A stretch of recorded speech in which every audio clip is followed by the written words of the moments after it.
Nous voici sur le stand KTM avec trois grosses nouveautés.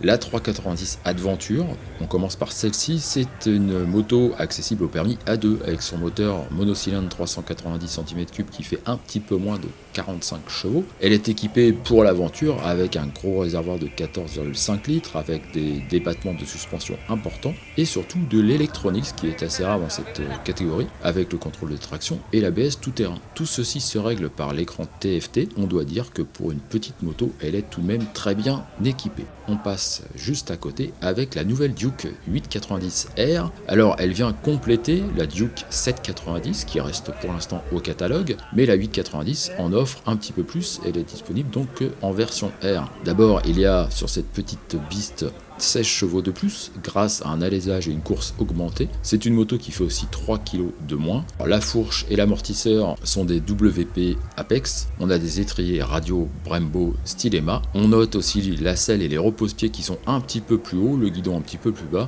Cette machine est destinée à avoir une petite Duke un peu plus ready to race comme on dit chez KTM.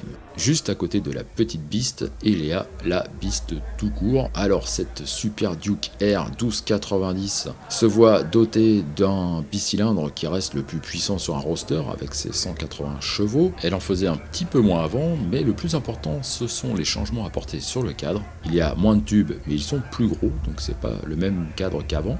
Et pour rigidifier tout ça, le moteur est rigidificateur, nous dit KTM. En plus, on a des jantes qui sont allégées, des suspensions Apex, des freins Brembo Stylema pour rester au top de la concurrence. Et puis, on trouve évidemment l'écran TFT, une centrale inertielle pour avoir tout l'électronique nécessaire pour exploiter les 180 chevaux de cette Super Duke R 1290.